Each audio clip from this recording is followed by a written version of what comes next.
Padre Fábio, meu filho tem 28 anos e está tendo um comportamento absolutamente infantil.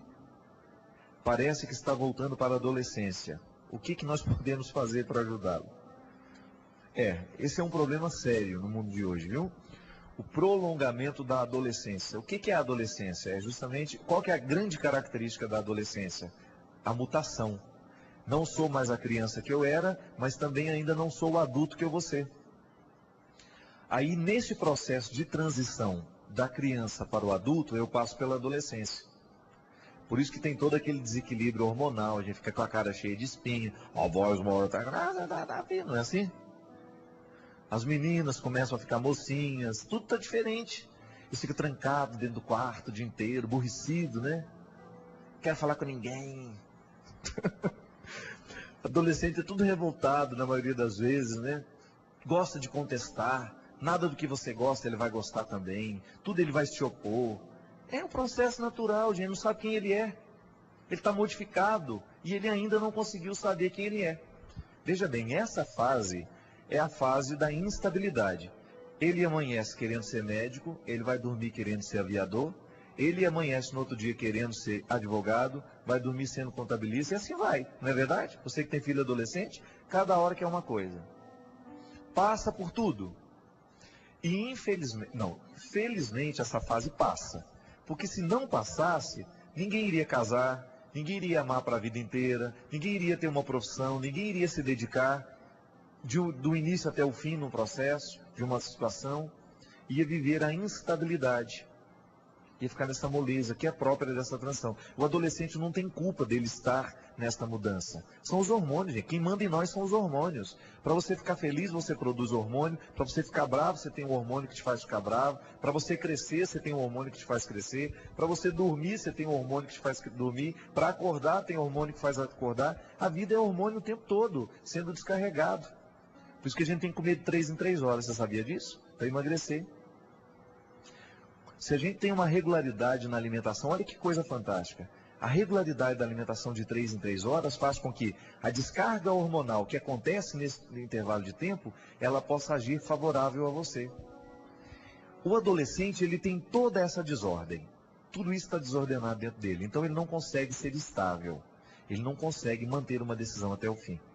O prolongamento da adolescência é quando nós não saímos, ou até mesmo por um momento a gente sai desse processo, e depois a gente começa a viver essas instabilidades que são próprias da adolescência.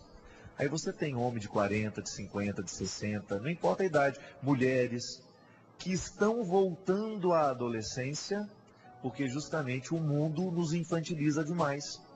As estruturas sociais que nós vivemos, elas são terríveis nesse aspecto. Nós temos uma literatura absolutamente infantil, sendo publicada cada vez mais, e literatura de banca, eu digo, jornais, revistas, que nos infantilizam, que nos retiram da nossa vida, que nos coloca prestando atenção na vida dos outros, nos desfocam, a gente fica desfocado o tempo todo. Veja a programação muitas vezes da televisão à tarde. É aquela pessoa que fica o tempo todo o que aconteceu na novela das 8, como é que foi feita aquela filmagem, o que a mulher vai fazer, o que vai acontecer. Pelo amor de Deus, junta 3, 4 marmanjos para ficar discutindo o que vai acontecer na novela. E a gente fica lá 3, 4 horas assistindo isso. Ou então depois você vê toda uma programação expondo os problemas dos outros como se aquilo fosse um atrativo, né? Uma programação de qualidade. Leva lá, eu não dou certo com meu marido e vai para a televisão para discutir isso. Enfim, o processo de infantilização está o tempo todo, porque por mais que você pense que você não se deixa influenciar por isso, a gente se deixa influenciar sim. Quando a gente fica entretido, né? Entretido com essas banalidades, a gente deixa de cuidar da nossa vida.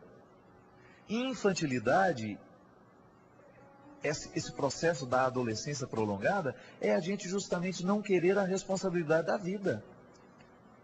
Muitas vezes, minha filha, essa postura que é muito própria de pessoas que retornam à adolescência e começam a ter um comportamento infantil, está justamente ligada a esse processo que é absolutamente presente no nosso dia a dia, na nossa vida, está em mim, está em você, que é justamente a gente querer fugir das responsabilidades. Então, diante de um problema, diante de uma dificuldade, agir de maneira adulta significa: esse problema é meu e eu vou cuidar dele.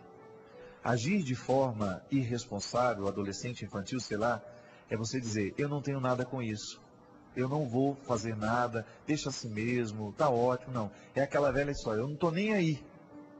Não tinha uma música que cantava isso o tempo todo? Tô nem aí, tô nem aí. É bem isso mesmo, não está nem aí não. Não quer nem saber do problema. Inclusive, a Veja trouxe uma reportagem muito interessante, há umas 2 semanas atrás, a respeito do prolongamento da adolescência na vida dos homens. Tratou especificamente dos homens. Não, falou das mulheres também, mas a grande maioria que foi retratada ali foi justamente a história de homens que aos 40 anos ainda estão indo para as baladas como se fossem meninos de 18, 20 anos. Que ainda não conseguiram estabelecer um relacionamento duradouro com ninguém. Cada dia fica com uma, enfim, tem um comportamento que não é próprio de um homem de 40 anos. Um homem de 40 anos, ele já está muito mais centrado na vida do que aquele que tem 20, não é verdade? Processo histórico. Mesmo porque vai um dia, esse povo muito baladeiro, você escuta deles, é confissão: não aguento mais isso.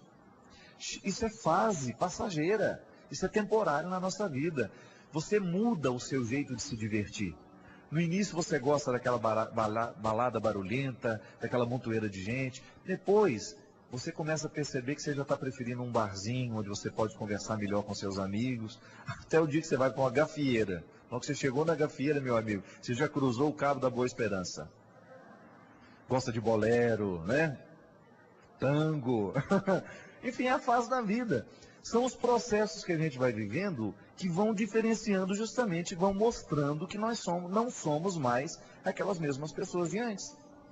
A coisa melhor que tem é quando a gente encontra com outro: nossa, como você está diferente, mas para melhor. Como você amadureceu. É ótimo ouvir isso, não é verdade? Triste de você olhar: nossa, gente, continua do mesmo jeito. Mudou nada. Significa que nós não estamos deixando a vida nos amadurecer. Olha, todos nós estamos sujeitos ao problema da adolescência prolongada, viu? Não é só o filho da mulher ali, não. Eu estou com esse problema, você pode ter esse problema, quando a gente descobre que às vezes a gente corre sim da responsabilidade e a gente quer ser eternamente aquele menininho que precisa ser cuidado. Não. Uma das características da maturidade é justamente que no início, quando a gente é criança, nós precisamos todas as atenções voltadas para nós. Um dos aspectos que indicam que a pessoa amadureceu é quando ela deixa de ser o foco e ela começa a prestar atenção um pouco mais nos outros. Este é um bom sinal para nós identificarmos que a gente amadureceu. É o que eu desejo, que você possa descobrir hoje, antes de dormir, que você faça aí o seu balanço para saber onde é que você está nesse processo de maturidade. O que é que você tem feito da sua vida? Como é que você tem cultivado seu coração? Como é que você tem se portado na vida? Será que você já assumiu a responsabilidade que você precisava assumir diante da sua família, diante dos seus amigos, diante do seu trabalho? Será que você já conseguiu reconciliar dentro de você as fases da vida que precisavam ter passado e que precisavam amadurecer para serem diferentes dentro de você hoje? São as perguntas que Deus nos faz. Porque cada vez que Ele olha para nós, outra coisa Ele não quer, senão nos amadurecer. E a gente volta a dizer que a palavra é sempre uma palavra que faz bem ao nosso coração. Deus continua acreditando em você, Deus continua acreditando na sua maturidade, e você não está condenado a amanhecer amanhã do mesmo jeito que você foi dormir hoje. Porque alguma coisa pode acontecer dentro de você, isso eu lhe garanto. Derrame sobre a sua vida, sobre o seu coração, a bênção do Deus Todo-Poderoso. Ele que é Pai, Filho e Espírito Santo. Amém.